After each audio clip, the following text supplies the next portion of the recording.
Hello everyone. तो आज की वीडियो है बीए प्रोग्राम वाले स्टूडेंट्स के लिए। इस वीडियो के अंदर हम reading Indian fiction in English, जो कि आप लोगों का एक काफी ज्यादा इंपॉर्टेंट सब्जेक्ट है, इसके बारे में डिस्कस करने वाले हैं। अगर सबसे पहले हम बात करें इसके टेबल ऑफ कंटेंट यानी कि इसके सिलेबस की, तो इसमें 3 यूनिट है, यूनिट 1, यूनिट 2 और यूनिट 3। यूनिट 1 की बात करें तो E.M. Forster aspects of the novel, तो उन्होंने नॉवल के इसमें एस्पेक्ट्स बताए हैं। E.M. फॉर्स्टर कौन थे ये भी हम इस यूनिट के अंदर जानेंगे। देन सेकंड यूनिट है बंकिम चंद्र चटर्जी की आनंद मठ, और उसके अलावा है चमन नहाल, जो कि आपकी थर्ड यूनिट है, जिसमें हम आजादी नॉवल के बारे में डिस्कस करने वाले हैं। ये आप लोगों का काफी ज्यादा इंपॉर्टेंट सब्जेक्ट है। इस वीडियो के अंदर हम हर यूनिट के कुछ इंपॉर्टेंट क्वेश्चन की बात करने वाले हैं, तो आई होप आप सभी इसे ध्यान से समझेंगे। अगर हम यूनिट फर्स्ट से बात करें तो यूनिट फर्स्ट से फर्स्ट इंपॉर्टेंट क्वेश्चन है, write briefly about aspects of the novel by E.M. Forster in a very long answer type form, यानी कि हमें लॉन्ग वे में जो E.M. फॉर्स्टर ने एस्पेक्ट्स ऑफ नॉवेल्स बताए थे उनके बारे में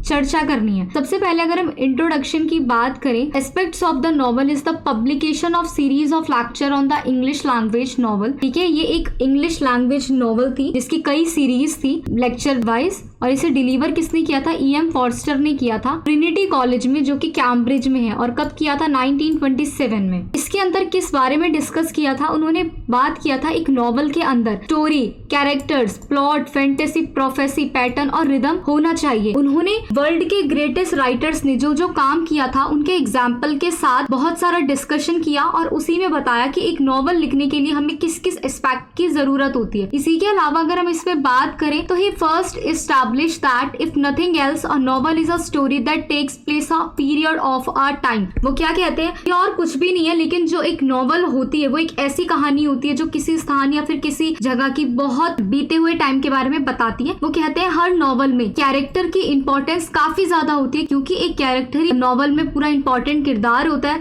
जो कि ये बता देता है कि नॉवल कैसी है, सक्सेसफुल रहेगी भी या नहीं, क्योंकि सब कुछ डिपेंड किस पे होता है? एक कैरेक्टर पे होता है। इसी के अलावा वो इसमें बताते हैं प्लॉट की नेसेसिटी, यानी कि कहानी का एक प्लॉट होना काफी ज्यादा जरूरी है, ताकि जो नॉवल है उसमें एक इफेक्ट रहे, एक सस्पेंस रहे, पता चले कि ऐसा शुरू क्या हो रहा है, एंडिंग कैसे हो रही है। जैसे कि अगर मैं आपको इसमें एग्जांपल दूं, हम कोई फिल्म देखते हैं तो अगर वो सस्पेंसफुल होती है तो हमें और मजा आता है कि आगे क्या होगा, आगे क्या होगा। तो वो कहते हैं इसी तरीके से नॉवल में भी एक एस्पेक्ट होना चाहिए, एक प्लॉट होना चाहिए, तभी लोगों को वो इंटरेस्टिंग लगेगी। इसके अलावा वो बात करते हैं फैंटेसी और प्रोफेसी की। वो कहते हैं नॉवल में फैंटेसी और प्रोफेसी भी एक इंपॉर्टेंट रोल प्ले करते हैं, इनका भी होना काफी ज्यादा जरूरी है, क्योंकि अगर ये दोनों एस्पेक्ट्स हैं उसमें तो वो नॉवल काफी ज्यादा ग्रेट जाती है। इसके अलावा उन्होंने डिसमिस किया था किसकी वैल्यू को? पैटर्न की वैल्यू को। इसके अलावा उन्होंने क्या कहा कि स्ट्रक्चर या फिर फ्रिक्वेंटली सैक्रिफाइसेस, ये सब कुछ होना काफी ज्यादा इंपॉर्टेंट है। इसके साथ साथ उन्होंने रिदम को कैसे डिफाइन किया? उन्होंने रिदम को डिफाइन किया repetition plus variation allows for an aesthetically pleasing structure to emerge from the novel. जो क्या करता है, किसी भी नॉवल के लिए काफी ज्यादा इंपॉर्टेंट होता है। क्यों? क्योंकि वो क्या करता है, किसी भी कैरेक्टर की इंटीग्रिटी को, उसकी क्वालिटी को काफी ज्यादा इंक्रीज करता है, और जिससे जो नॉवल होती है उसको एक एक्सपेंसिवनेस जैसी फीलिंग आती है। अगर हम इनकी बायोग्राफी की बात करें तो देखो, इनका जन्म लंदन में हुआ था 1 जनवरी 1879 को। ये एक ही बेटे थे, एडवन मॉर्गन लेनविलिन फॉर्स्टर के, जो कि एक आर्किटेक्ट थे। इनकी मदर का नाम था एलिस क्लारा फॉर्स्टर। तो उनके जो पिताजी थे उनकी ट्यूबरक्लोसिस से 1880 में डेथ हो गई थी। अब मैं ऑथर की बायोग्राफी आपको अपने अकॉर्डिंग ही बता देती हूँ। तो जो ऑथर थे, यानी कि जो ये एडवन मॉर्गन फॉर्स्टर हैं, इन्होंने जो अपनी पढ़ाई शुरू की थी वो टॉनब्रिज स्कूल से की थी, जिससे उन्हें नफरत थी। उन्होंने अपने कई जो उपन्यास या कई नॉवेल्स जो उन्होंने लिखे हैं, तो उसमें उन्होंने बताया भी है कि उन्हें इससे नफरत थी। लेकिन जब वो किंग्स कॉलेज में गए, जो कि कैम्ब्रिज में ही था, उसमें उन्होंने काफी कॉलेज के माहौल का काफी आनंद लिया। अपनी ग्रेजुएशन लेवल तक की पढ़ाई के बाद उन्होंने शॉर्ट स्टोरीज लिखना शुरू किया, और कुछ समय तक वो इटली में भी रहे। इसी के साथ साथ उनके जो 2 शुरुआती उपन्यास थे, एक था where angels fear to tread और एक था a room with a view. तो ये काफी ज्यादा मतलब अच्छे रहे, और इसी वर्ष मतलब कि जब उन्होंने ये लिखा उसी टाइम वो क्या मतलब कहाँ से वापस आए? वो इंग्लैंड से वापस आ गए थे। और इसी के साथ साथ अगर मैं इसमें बात करती हूँ तो उन्होंने डिग्री किसमें ली थी? ग्रेजुएटिंग लेवल में बैचलर ऑफ आर्ट्स में क्लासिक्स और हिस्ट्री में ली थी। इसके बाद मैंने आपको बताया वो राइटिंग करियर के लिए अब्रॉड चले गए थे, ग्रीस में रहे, इटली में 1901 से 1907 तक रहे। यहीं पर उन्होंने अपनी फर्स्ट नॉवल लिखी थी, जिसका नाम मैंने आपको अभी अभी बताया था, where angels fear to tread. ठीक है, जो काफी ज्यादा पब्लिश हुई। इसके अलावा उन्होंने कई सारी नॉवेल्स लिखी हैं। वर्ल्ड वॉर फर्स्ट की बात करें तो इन्होंने क्रॉस वॉलंटियर के रूप में अलेक्जेंड्रिया में काम किया था 1915 से लेके 1919 के बीच, और जब वॉर खत्म हो गया, यानी कि जब वो वॉर था वो एंड हुआ, तो वो वापस इंग्लैंड लौट कर आ गए और उसके बाद उन्होंने अपना काम करना शुरू किया। उन्होंने नेशन और न्यू स्टेटमेंट जैसे जर्नल्स के लिए काफी ज्यादा कंट्रीब्यूशन भी दिया। इसी के साथ साथ अगर हम इसमें बात करते हैं तो उन्होंने काफी ज्यादा लेक्चरशिप इंग्लैंड में ली और एक लेक्चर टूर यूनाइटेड स्टेट्स में 1941 में किया। तो ऐसे ही उन्होंने अपनी बहुत सारी नॉवेल्स लिखी, बहुत ज्यादा अच्छी नॉवेल्स लिखी। इन्होंने बताया कि एक नॉवेल में क्या क्या होना चाहिए, क्या क्या एस्पेक्ट्स होने चाहिए। तो उन्होंने बहुत सारे ऐसे नॉवेल्स लिखी, जैसे कि अगर मैं बात करूं एबिंगन हार्वेस्ट, 2 चीयर्स फॉर डेमोक्रेसी, और इनकी डेथ हो गई थी 7 जून 1970 को कोवेंट्री इंग्लैंड में। तो यही थी इनकी बायोग्राफी, जिसे आप डिटेल में पढ़ सकते हैं। इसके बाद हम नेक्स्ट क्वेश्चन पे चलते हैं। नेक्स्ट क्वेश्चन है what are the different aspects of novel by E.M. Forster. तो इन्होंने क्या बताया है, इनकी बात करें तो इन्होंने सबसे पहले बताई है नैरेटिव टेक्निक। उन्होंने क्या बोला है कि किसी भी नॉवल में क्या क्या टॉपिक इंक्लूड होने चाहिए, जैसा कि point of view, structure, dialogue, character. उन्होंने बोला कि अगर ये 4 चीज हैं किसी नॉवल में तो काफी ज्यादा वो अच्छी हो सकती है, पॉपुलर हो सकती है। यही उन्होंने कुछ नैरेटिव टेक्निक्स बताई कि इसके द्वारा नॉवल लिखी जा सकती है। कि पॉइंट ऑफ व्यू से होना चाहिए लेकिन फ्लैशबैक भी होना चाहिए, डायलॉग होना चाहिए, डिस्क्रिप्शन होना चाहिए, मतलब कि पूरा विवरण होना चाहिए कहानी का। उन्होंने बताया कि कैसे हम इन टेक्निक का यूज करके नॉवल में सस्पेंस क्रिएट कर सकते हैं, इमोशन क्रिएट कर सकते हैं और कैसे उस स्टोरी को आगे बढ़ा सकते हैं। इसी के बाद उन्होंने सेकंड बताया था प्लॉट। उन्होंने बोला कि नॉवल में किसी भी स्टोरी पे प्लॉट होना काफी ज्यादा इंपॉर्टेंट होता है, क्योंकि जो प्लॉट होता है उससे ही कहानी जो है काफी ज्यादा लॉन्ग बनती है और अच्छी बनती है। क्योंकि अगर हम एक प्लॉट डिसाइड कर लेते हैं तो उससे हम नॉवल में या अपनी स्टोरी में कोई सस्पेंस क्रिएट कर सकते हैं, कोई टेंशन क्रिएट कर सकते हैं स्टोरी में। इसके बाद उन्होंने बताया था कैरेक्टराइजेशन, यानी कि कैरेक्टर होना काफी ज्यादा इंपॉर्टेंट होता है। देखो अगर किसी स्टोरी में कोई कैरेक्टर ही नहीं है तो आई डोंट थिंक सो कि वो चलेगी। तो किसी भी सक्सेसफुल स्टोरी को क्रिएट करने के लिए कैरेक्टर काफी ज्यादा इंपॉर्टेंट होता है, क्योंकि आपकी पूरी स्टोरी उसी पर ही डिपेंड होती है। इसीलिए इंटरेस्टिंग और बिलीवेबल कैरेक्टर का होना किसी भी स्टोरी में काफी ज्यादा इंपॉर्टेंट होता है। उसके बाद बात आती है थीम की। देखो अगर थीम है तो आप नॉवल लिख सकते हो, आप स्टोरी लिख सकते हो। अगर आपके पास कोई थीम ही नहीं है, आपको पता ही नहीं है कि आपको लिखनी किस पे, जैसे कुछ लोग लव पे लिखते हैं, कुछ लोग लाइफ पे लिखते हैं, कुछ सोसाइटी पर लिखते हैं, तो सबके पास अपना एक मुद्दा होता है, ठीक है, एक उन्होंने सोच रखा होता है, एक पॉइंट ऑफ व्यू होता है। तो इसीलिए वो कहते हैं थीम होनी काफी ज्यादा इंपॉर्टेंट है, ताकि उस थीम से अगर आप उस थीम के अकॉर्डिंग कहानी लिख रहे हो तो आप एक मैसेज भी सोसाइटी को कन्वे कर पाओ कि आपने नॉवल लिखी है वो सबको मैसेज क्या दे रही है। इसीलिए थीम का होना भी काफी ज्यादा इंपॉर्टेंट होता है। देन वो बात करते हैं स्ट्रक्चर की, कि नॉवल में एक कैसा स्ट्रक्चर होना चाहिए, मतलब ऑर्गेनाइजेशन होनी चाहिए कि ये चैप्टर्स हैं, इतने सेक्शन है चैप्टर में, स्टोरी यहाँ से यहाँ तक क्या बात करती है। इससे क्या होता है, जो रीडर पढ़ता है उसे काफी ज्यादा मजा आता है। जैसे कि आप देखोगे एपिसोड्स होते हैं, अगर हम टीवी में कोई सीरियल देख रहे हैं तो एपिसोड्स होते हैं। तो इसी तरीके से नॉवेल्स में भी क्या होना चाहिए, नॉवल में भी ये चीज होनी चाहिए कि एक स्ट्रक्चर हो। 10 चैप्टर है, 10 चैप्टर में से 10 के 2 पार्ट हैं या 9 के 2 पार्ट है, ऐसे करके सेक्शन का डिवीजन होना काफी ज्यादा इंपॉर्टेंट होता है। देन कैरेक्टर की हम बात कर चुके हैं कि कैरेक्टर होना किसी भी स्टोरी के लिए काफी ज्यादा इंपॉर्टेंट होता है। देन आता है मोरल पर्पस। आपकी किसी भी स्टोरी का एक मोरल होना चाहिए, और ऐसा एक मोरल होना चाहिए जिससे जो वो लोग देख रहे हैं उन्हें वो चीजें समझ आए, सोसाइटी को पता चले कि हमें क्या चेंज अपने अंदर करना है। तो हर एक कहानी का एक मोरल जरूर होना चाहिए, ताकि जो ह्यूमन है ट्रुथ को जी सके, ट्रुथ को समझ सके, कुछ रिवील होना चाहिए, कुछ एक्सप्लोर होना चाहिए। इसीलिए वो क्या कहते हैं कि मोरल काफी ज्यादा इंपॉर्टेंट होता है किसी भी कहानी के लिए। देन वो कहते हैं सेटिंग। वो कहते हैं सेटिंग भी होना काफी ज्यादा इंपॉर्टेंट होती है। क्यों? क्योंकि सेटिंग ही ये देखती है कि नॉवल का इफेक्ट क्या है नैरेटिव और उसके कैरेक्टर के प्रति, ठीक है। तो इसीलिए एग्जामिन करना चाहिए कि सेटिंग्स क्या है। देन पॉइंट ऑफ व्यू की हम बात कर चुके हैं और थीम दोबारा आ चुका है, जैसे कैरेक्टराइजेशन और कैरेक्टर दोबारा आया तो उसी प्रकार से दोबारा आ चुका है थीम। पॉइंट ऑफ व्यू की भी हम बात कर चुके हैं कि लिखने वाले को पता होना चाहिए कि रीडर कैसा फील करेगा इसे पढ़ने के बाद, तो उसे इस तरीके से ही अपनी स्टोरी को प्लॉट करना चाहिए कि जो रीडर का भी पॉइंट ऑफ व्यू उसे पता चल सके। Then we have next question is how far it is justified to say that a novel reflect society.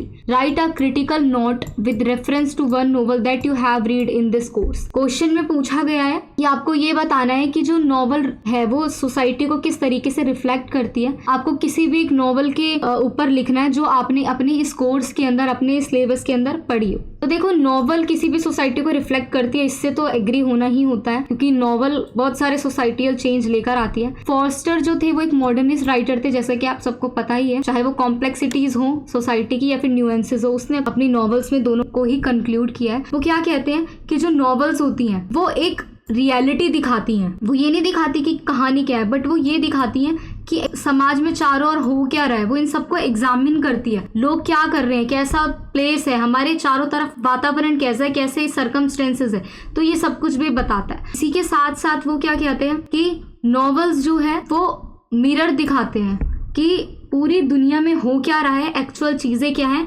वो शीशे की तरह हमारे सामने हमारी सच्चाई लाते हैं। वो क्या कहते हैं कि नॉवल जो होती है वो सोसाइटी की रियलिटी दिखाती है, सोसाइटी के वैल्यू दिखाती है, कस्टम यानी कि रिवाज दिखाती है, बिलीफ यानी कि क्या क्या विश्वास रीति रिवाज चल रहे हैं, वो सब कुछ दिखाती है। इसी के साथ साथ वो इसमें ये भी कहते हैं कि novel should be able to explore and reflect complexities of human relationship and the wider implication of these relationship। वो कहते हैं नॉवल किसी भी ह्यूमन रिलेशनशिप की, जो भी मानव का रिश्ता होता है, उसकी कॉम्प्लेक्सिटीज को भी एक्सप्लोर करती है, उसको भी सामने लेकर आती है। इसके बाद फॉस्टर क्या बिलीव करते हैं, वो कहते हैं कि नॉवल को हमें एक टूल की तरह यूज करना चाहिए ताकि हम उससे एक्सप्लोर कर सके हमारे चारों तरफ क्या हो रहा है, उसको एग्जामिन कर सके, ये देख सके कि लोग क्या समझते हैं, लोगों के आसपास का माहौल कैसा है, हमारे आसपास क्या क्या सर्कमस्टेंसेस है। वो कहते हैं जो नॉवल होती है वो सोसाइटी को जस्टिफाई करती है और सोसाइटी की जो रियलिटीज हैं वो सबके सामने लेकर आती है। इसी के अलावा वो क्या कहते हैं कि नॉवल की सहायता से ही हम सोसाइटी को क्रिटिकल एग्जामिन कर सकते हैं, यानी कि सोसाइटी में अगर कुछ गलत चल रहा है तो हम उसको रोक सकते हैं, उसकी बुराई कर सकते हैं, उसकी आलोचना कर सकते हैं और देख सकते हैं कि एक सोसाइटी को और एक इंडिविजुअल यानी कि एक अकेले व्यक्ति को उससे किस प्रकार का प्रभाव पड़ रहा है। इसी के अलावा एग्जाम्पल के लिए कहते हैं कि नॉवल क्या क्या फॉलो करती है, कैरेक्टर की लाइफ, इसके अलावा उसकी सोशल कन्वेंशन, उसकी क्लास, उसका जेंडर, उसकी रेस, उसका रिलीजन, ये सब कुछ करती है। इसके अलावा वो बात करते हैं कि कैरेक्टर के साथ ही हमें उसका स्ट्रगल, उसके चैलेंजेस, जो जो उसने अपनी लाइफ में फेस किया होता है, हम वो पढ़ सकते हैं, हम वो पता चल सकता है। इसके अलावा वो कहते हैं कि नॉवल के पास एक ऐसी पावर होती है जिससे वो अलग अलग सोशल ग्रुप, अलग अलग रोल ऑफ पावर और हर एक इंडिविजुअल की लाइफ को पढ़ सकते हैं, उसे एक्सप्लोर कर सकते हैं। तो इस तरीके से उन्होंने अपने इस आंसर में यही बताया गया है, ठीक है, कैसे एक सोसाइटी को हम जज कर सकते हैं, हम कैसे उसे पढ़ सकते हैं। इसमें आपने कोई भी जो नॉवल पढ़ी हो अपने कोर्स के अकॉर्डिंग उसका एग्जाम्पल देना होता है, तो इसमें बस यही बताया गया है। इस तरीके से हमारा जो ये वाला क्वेश्चन होता है वो भी कंप्लीट होता है। यूनिट 2 है बंकिम चंद्र चटर्जी की आनंद मठ, तो इसके इंपॉर्टेंट क्वेश्चन देख लेते हैं अब हम। क्वेश्चन नंबर 1 है write briefly about Chatterjee social issue about Hinduism and women, और इसी के और में क्वेश्चन है critically comment on the issue of gender in the novel Anand Math. तो हमें क्या बताना है, जेंडर इशू को क्रिटिकली कमेंट करना है और इसके साथ साथ इसी के और में जो क्वेश्चन है उसमें हमें हिंदुइज्म और वुमेन पे चटर्जी ने क्या क्या सोशल इश्यूज बताए थे उसके बारे में बात करनी है। सबसे पहले अगर हम बात करते हैं हिंदुइज्म की, तो इसमें वो बात क्या करते हैं, चटर्जी कहते हैं कि ये कंट्री हमारी है, यानी कि this country belong to us, ये हमारी मदरलैंड है, हम इसी मिट्टी के बच्चे हैं, यहाँ पर किसी का कोई राइट नहीं बनता कि कोई वो इस धरती पर हमारे देश पर आके हम पे शासन करे, चाहे वो कोई भी हो। बंकिम चंद्र चटर्जी एक एजुकेटेड थे, उन्होंने काफी ज्यादा नॉवेल्स लिखी हैं, वो एक हिंदू थे और उन्होंने हमेशा से इंडिया के जो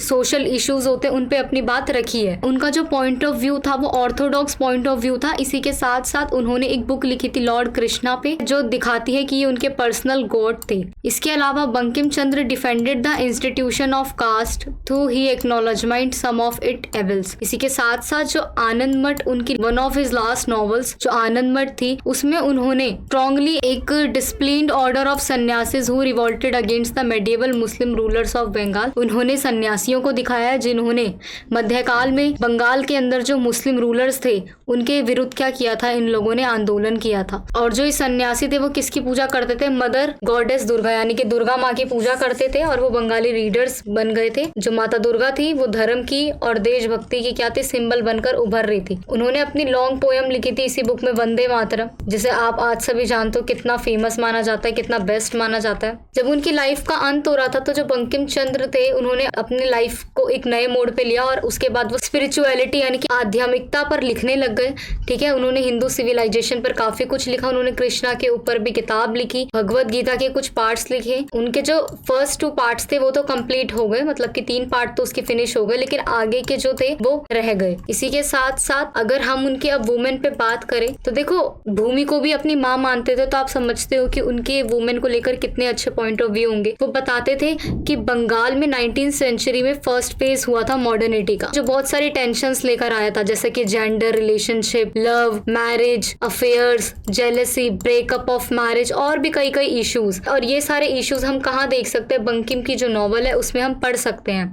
वो फर्स्ट राइटर थे जिन्होंने वुमेन को पोर्ट्रे किया अपनी नॉवल में। उसके अलावा Bankim Chandra Chatterjee was the first to introduce the premarital romance in novels in Bengali literature and which was completely in opposition of the male dominated orthodox society of that. तो उन्होंने एक नॉवल लिखी जिसमें उन्होंने प्री मैरिटल रोमांस को दर्शाया अपने बंगाली साहित्य में, और वो आदमियों की सोच थे उसके बिल्कुल ही खिलाफ थे। उन्होंने अपनी नॉवल में ये दिखाया कि बंगाली जो वुमेन थी वो कितनी ज्यादा परेशान थी, जो पैट्रियार्कियल स्ट्रक्चर चल रहा था सोसाइटी के अंदर। पैट्रियार्कियल मतलब होता है पितृसत्तात्मक सोच, जैसा कि आपको पता ही है, हस्बैंड ने या फादर ने फैसला ले लिया, वही बाप के बाद बेटा, वही वाली चीज उन्होंने बताई। उन्होंने काफी ज्यादा सोशल और पॉलिटिकल मुद्दे हैं वो इसके अंदर उठाए थे, और भी उन्होंने वेस्टर्न एजुकेशन की, स्कूल कॉलेजेस सबकी उन्होंने बात करी थी। इसके अलावा उन्होंने काफी ज्यादा मतलब वुमेन की जो अपने नॉवेल्स में इमेज दिखाई है वो बिल्कुल डिफरेंट दिखाई है। इसी के साथ साथ उन्होंने ये बताया कि उस समय वुमेन की जो पोजीशन थी 19th सेंचुरी या उससे थोड़ा पहले बहुत बेकार थी। वुमेन को अपनी लाइफ पर ही कोई अधिकार नहीं होता था, उनका बस एक काम होता था परिवार को जोड़े रखना, उसे साथ रखना, अपने हस्बैंड की केयर करना, अपने बच्चों की केयर करना, घरेलू काम करना। उसकी अपनी कोई आइडेंटिटी मतलब पहचान नहीं होती थी, खुद का कोई व्यक्तित्व नहीं होता था, उनको एजुकेशन नहीं मिलती थी। इसके अलावा बात करें उन्हें ओरली तो उनके रीति रिवाज ये सब कुछ समझा दिया जाता था, लेकिन ऐसे बाहर जाकर पढ़ने की कोई अनुमति नहीं थी, उसे बस घर के काम सिखाए जाते थे। इसके अलावा कहा जाता था कि वुमेन दूसरों की सेवा करने के लिए ही पैदा हुई है, उसकी पर्सनल फीलिंग, उसकी इच्छा किसी के लिए कोई मैटर नहीं रखती थी, किसी के लिए वो इम्पोर्टेंट नहीं थी। इसी के साथ साथ उन्होंने ऐसा जिक्र किया है, लेकिन उन्होंने थोड़ा अपोजिशन में भी दिखाया, जैसा कि उनकी नॉवल में कुछ हीरोइंस हैं जैसे कि आयशा, दुर्गेश नंदिनी में, और प्रफुल्ला देवी चौधरानी और शांति आनंद मठ में। तो ऐसे ही कई अदर कैरेक्टर भी है जो उन्होंने काफी ज्यादा क्या दिखाए हैं, पावरफुल दिखाए हैं और कहा है। तो इसी तरीके से हमें पता चलता है कि उनके हिंदुइज्म और वुमेन थी उन पे उनके क्या थॉट्स थे।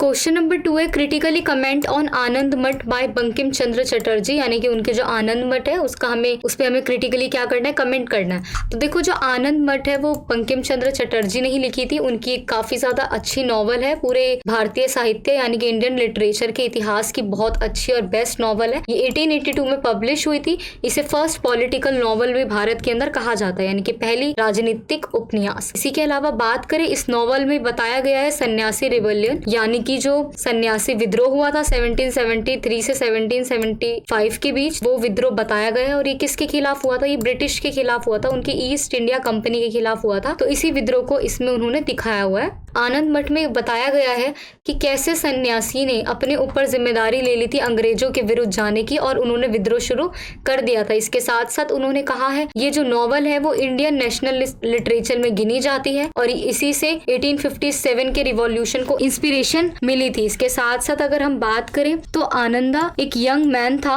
जिसने सन्यासी मोनेस्ट्री में बड़ा हुआ था। इसी के साथ साथ अगर हम बात करें वो काफी ज्यादा डीपली डिवोटेड था, देशभक्ति में चूर था।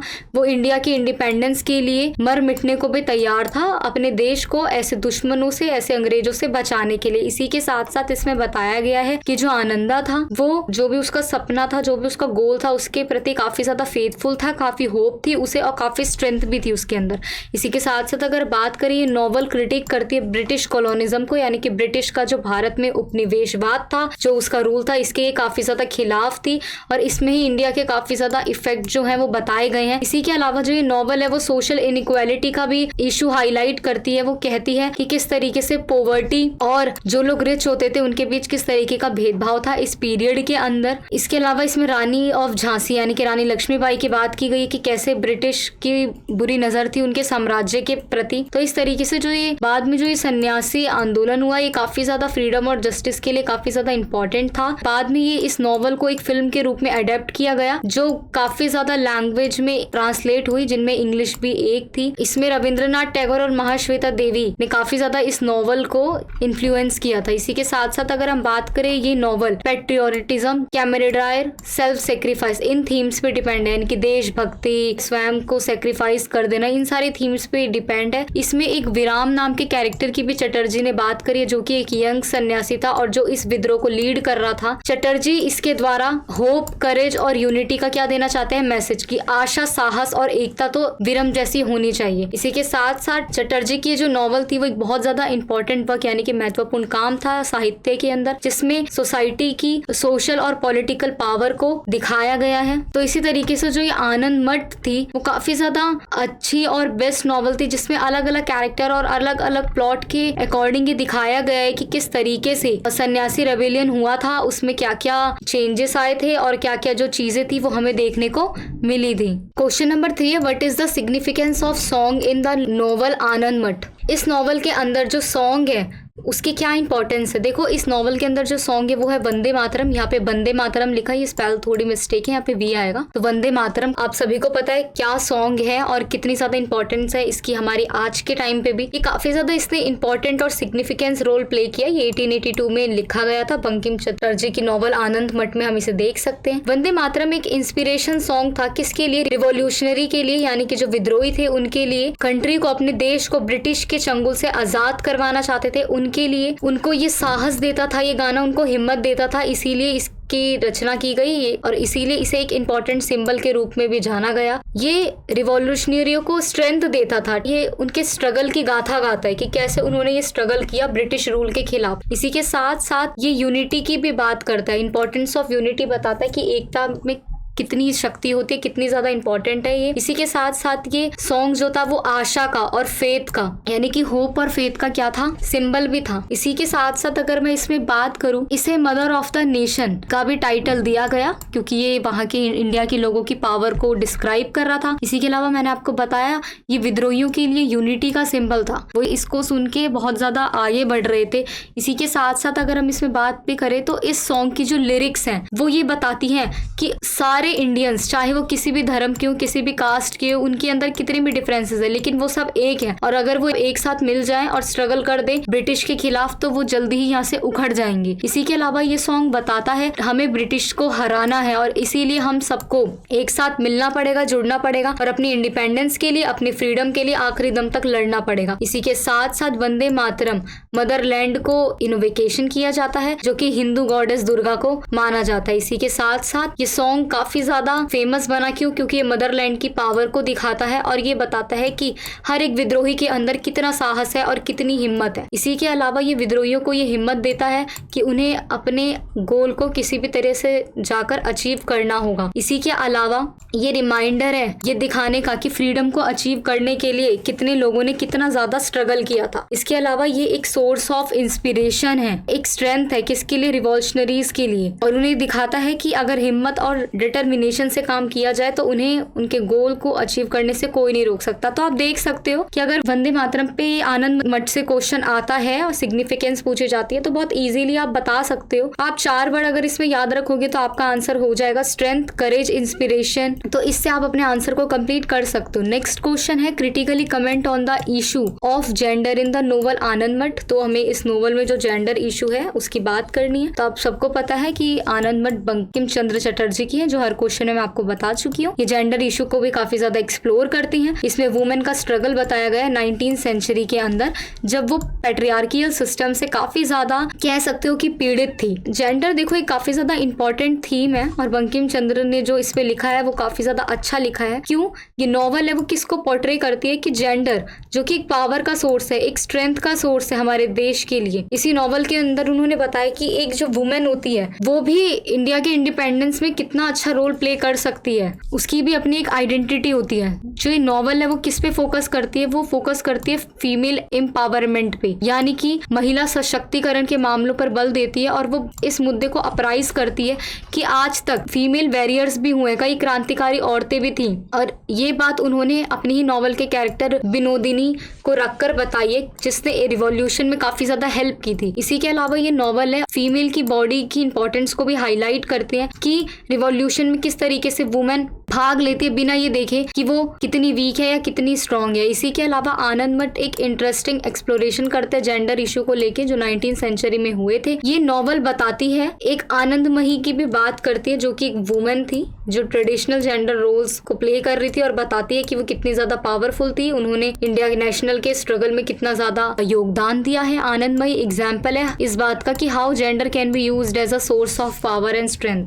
वो इस बात का एग्जाम्पल है कि किस तरीके से एक जेंडर भी पावर ऑफ सोर्स है, यानी कि शक्ति का स्रोत है। इसके अलावा जो आनंदमयी है वो काफी ज्यादा एबल है। Rebellion against the British and her courage and leadership serve as an example to the other women in the novel. Anandamayi को विद्रोहियों के खिलाफ लीड करते हुए दिखाया गया है जो ब्रिटिश राज के बिल्कुल खिलाफ थी। उनके साहस और उनकी लीडरशिप को एक बेस्ट एग्जाम्पल के रूप में बाकी जो वुमेन थी उनके सामने रखा गया है। इसी के साथ साथ इसमें बताया गया है कैसे जो जेंडर होता है वो किसी भी रिलेशनशिप को क्या करता है, इफेक्ट करता है। आनंद मठ के अंदर जो काफी ज्यादा इंपॉर्टेंट नॉवल है उसमें बताया गया है कि जेंडर की इंपॉर्टेंस होती क्या है, कैसे इसको जेंडर जो इशू है इसको साइड में रख के हम फ्रीडम के लिए फाइट कर सकते हैं। आनंदमयी काफी ज्यादा बेस्ट एग्जाम्पल है इसके अंदर कि कॉलोनियल सोसाइटी में भी जहाँ जेंडर इशू चल रहे थे वहां पर भी उन्होंने किस तरीके से अपने आप को पावरफुल बनाया और फ्रीडम फाइटर के रूप में हमारे सामने निकल कर आई। जेंडर इशू जो है वो आनंद मठ में कई तरीके से दिखाए गए हैं। इसके अलावा इसमें ये बताया गया है कि वुमेन किसी भी मामले में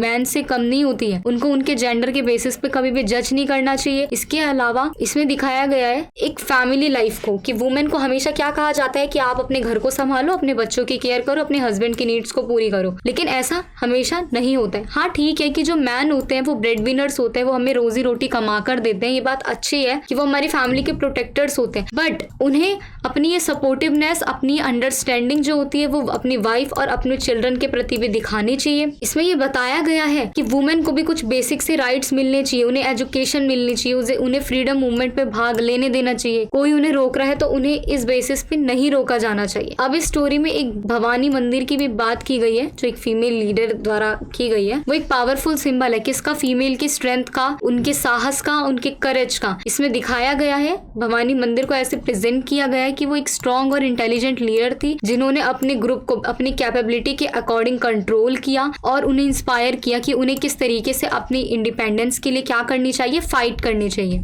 उनकी स्ट्रेंथ और उनकी जो डिटर्मिनेशन है वो एक इंस्पायरिंग फिगर प्रेजेंट करता है मैन और वुमेन दोनों के लिए। इसके साथ साथ इसमें दो कैरेक्टर और हैं, आनंदमयी और फूलमयी। आनंदमयी जो कि एक यंग वुमेन है जिसे भवानी मंदिर ने ही चूज किया है अपनी पर्सनल अटेंडेंट के रूप में। वो काफी ज्यादा स्ट्रॉन्ग है, काफी ज्यादा इंडिपेंडेंट है, काफी ज्यादा कैपेबल है, वो फ्रीडम फाइट के लिए कंट्रीब्यूट कर सकती है। वहीं अगर फुलमामी की बात करें तो ये भी एक यंग गर्ल है, इसे भी भवानी मंदिर के द्वारा ही लिया गया, इसे ट्रेन किया गया एक सोल्जर के लिए। ये काफी ज्यादा पावरफुल है और यही एग्जांपल है फीमेल के स्ट्रेंथ के लिए कि उन्हें अपने जेंडर को साइड में रख के अपनी कंट्री के लिए, अपने देश के लिए, अपने अंदर के करेज को बाहर निकालना होता है और सबको इंस्पायर करना होता है। The novel shows how women can be strong. ये नोवेल शो करते हैं कि वुमेन कितनी ज्यादा स्ट्रॉन्ग हो सकती है, उन्हें स्वतंत्रता कैसे मिल सकती है, उन्हें अपने राइट्स के लिए, अपने अधिकारों के लिए खड़ा होना चाहिए और उन्हें लड़ना चाहिए। वो है क्या इस बात के लिए जो ये नॉवल है वो रिमाइंड कराती है कि इक्वालिटी की कितनी ज्यादा जरूरत है और हर जेंडर के लिए जस्टिस होना चाहिए। इसके अलावा इसमें बात की गई है कि वुमेन बहुत ज्यादा स्ट्रॉन्ग और कैपेबल होती है मैन की तरह ही, तो जेंडर उनकी लाइफ में, उनकी सफलता में या उनकी किसी भी जर्नी में कोई भी बैरियर नहीं है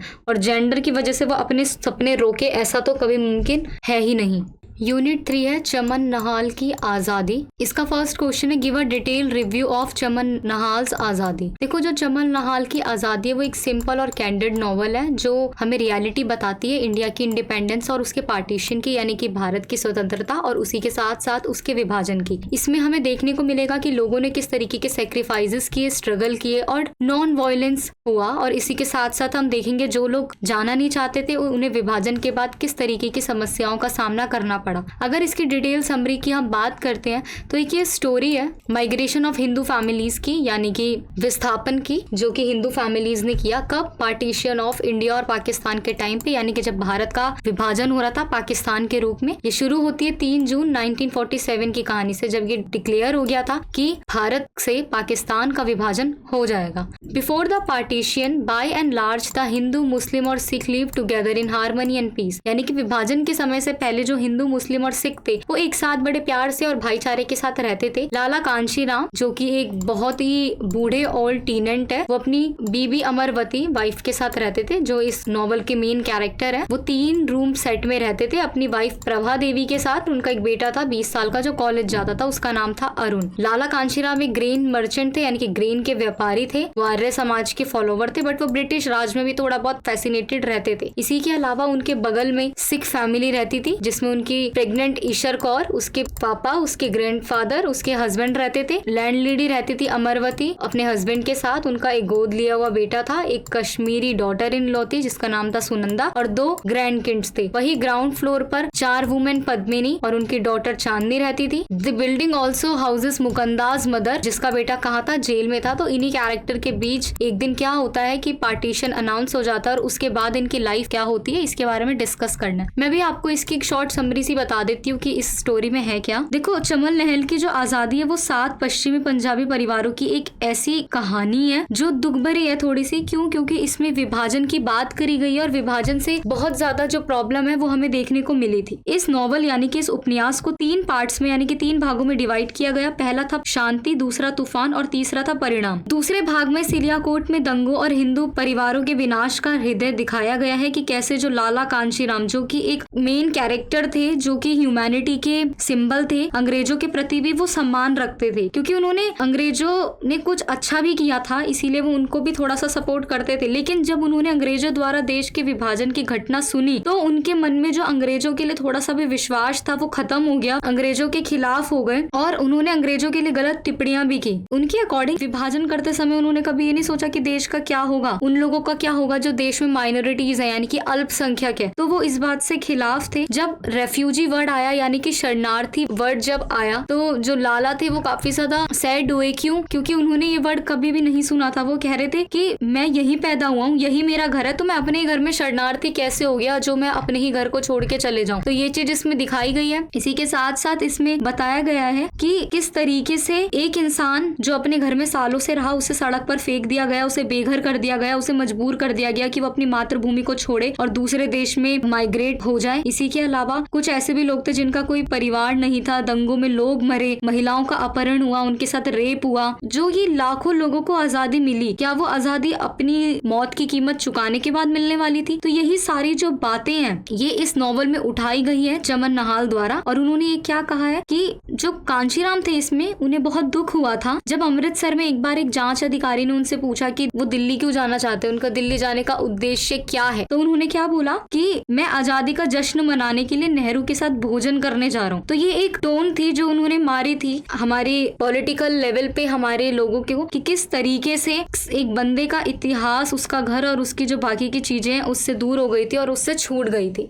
तो यही इसमें दिखाया गया है। नेक्स्ट क्वेश्चन है write about Chamanlal Nahal and his important work. देखो, चमनलाल नहाल साहित्य अकादमी अवार्ड भी जीता हुआ इन्होंने। ये 1927 में सियालकोट जो पाकिस्तान में वहाँ पैदा हुए थे। इन्होंने एमए की डिग्री ली थी यूनिवर्सिटी ऑफ दिल्ली से यानी कि ड्यू से, और पीएचडी की थी यूनिवर्सिटी ऑफ नॉटिंघम से। इसके अलावा ये हिस्ट्री और फिक्शन दोनों को मिक्स करके लिखते हैं। अब इनके काम की बात करूँ तो माई ट्रू फेसेस जो कि 1973 में पब्लिश हुई, इसमें वो एक मेंटल और फिजिकल पेन दिखाते हैं एक जवान आदमी का जो अपनी बीवी और बेटे को खोने के बाद दर्द में है। इसमें बताया गया है कि उनकी बीवी और सन मिस हो जाता है और कैसे चारों तरफ उनकी चीजें उनके चारों ओर घूमती है। तो ये भी काफी ज्यादा इंपॉर्टेंट नॉवल थी। उसके बाद आजादी, जिसके बारे में मैं आपको बता ही चुकी हूँ कि ये एक ऐसी नॉवल थी जो माइग्रेशन पे और इंडिया और पाकिस्तान के पार्टीशन पे डिवाइडेड थी। इसके बाद आती है द इंग्लिश क्वीन। ये उन लोगों पे और उन लोगों की मानसिकता पर अटैक करने वाली नॉवल थी जो लोग ये सोचते थे कि अपना कल्चर छोड़ के वेस्टर्न कल्चर को अपना लेना, उन्हीं की लैंग्वेज को सीख लेना बेस्ट है। ये 1979 में पब्लिश हुई थी। इसके अलावा भी इनके कुछ इंपॉर्टेंट नॉवेल्स हैं जिनमें माई ट्रू फेसेस की हम बात कर चुके हैं, इंग्लिश क्वींस की हम बात कर चुके हैं, आजादी की हम बात कर चुके हैं। इसके अलावा है इनटू अनदर डाउन जो 1977 में आई थी, सनराइज इन फीजी जो 1988 में आई थी, the crown and the loincloth जो 1981 में आई थी, the salt of life, the trump of the tree colour, the Gandhi quartet. तो ये भी कुछ इनके क्या है नॉवेल्स हैं जो काफी ज्यादा इंपॉर्टेंट है। नेक्स्ट क्वेश्चन है analyse the character of Lala Kanshiram in novel आजादी, यानी कि हमें इनके कैरेक्टर को एनालाइज करना है। देखो, ये मैं बता ही चुकी हूँ कि चमन नहाल इन्होंने ये नॉवल लिखी थी। इनका जन्म सियालकोट पाकिस्तान 2 अगस्त 1927 में हुआ था। मेन कैरेक्टर जो लाला कांशीराम है वो पार्टीशन के वक्त काफी दुखी थे। देखो,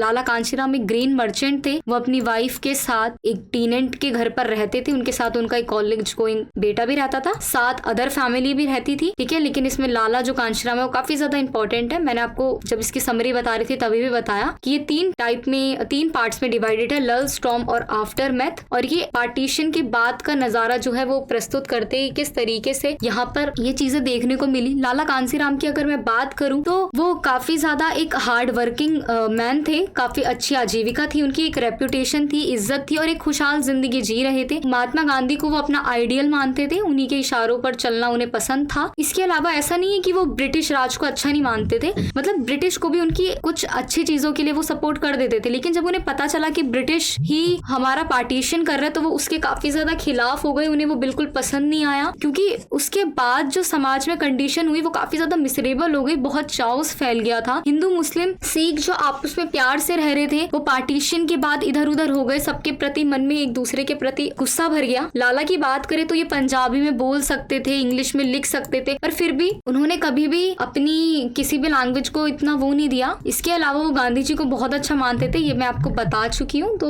हम कह सकते हैं कि जो लाला कांशीराम है उनका कैरेक्टर इसमें काफी ज्यादा स्ट्रॉन्ग था। उन्होंने काफी चीजें करी। उन्हें वो रिफ्यूजी वर्ड के काफी ज्यादा खिलाफ थे, क्योंकि उन्हें ये लगा कि यहाँ पे मैं हमेशा से रहता हूँ और मेरे साथ ये ऐसा क्यों हो गया। उन्होंने टोंट भी मारी। तो इस तरीके से हमें पता चलता है कि उनका जो कैरेक्टर था काफी ज्यादा अच्छा और स्ट्रॉन्ग था। अब नेक्स्ट क्वेश्चन है, how is Lala Kanshiram life affected by partition, यानी कि पार्टीशन के बाद लाला जो कांशीराम है उनकी जिंदगी कैसी हो गई। तो लाला कांशीराम है वो एक मानवतावादी इंसान थे, काफी ह्यूमैनिटी थी उनमें, ब्रिटिश के लिए इज्जत भी रखते थे। ठीक है, क्यों? क्योंकि जो ब्रिटिश लोग थे वो थोड़ी सी शांति भी लाए थे वार्ट ऑन लैंड में, और उन्होंने हमारे राष्ट्र को बनाया था। लेकिन जब उन्होंने ये घोषणा की कि हम आजादी तो दे रहे हैं भारत को लेकिन विभाजन हो रहा है, तो वो काफी ज्यादा ब्रिटिश खिलाफ हो गए। लाला बहुत एंग्री हो गए। क्यों? क्योंकि उन्हें ये चीज पसंद नहीं आई कि हमारी कंट्री से एक दूसरा देश कैसे निकल सकता है। जब लाला ने रिफ्यूजी वर्ड सुना, जो कि मैं बता चुकी हूँ, फिर से बता देती हूँ कि उन्हें बिल्कुल समझ नहीं आया इसका मतलब। उन्होंने कहा कि जब मैं पैदा ही यही हुआ हूँ, यही मेरा घर है, तो मैं अपने ही घर में शरणार्थी कैसे हो चुका हूँ भाई, ये तो गलत है। उनकी फीलिंग दो तरफा थी। वो ब्रिटिश को भी इज्जत देते थे, ऐसा नहीं है कि वो उनकी क्वालिटीज को इग्नोर करते थे, लेकिन उनकी गलतियों को भी इग्नोर नहीं करते थे। ठीक है, इसी के साथ उन्होंने काफी ज्यादा सफर किया।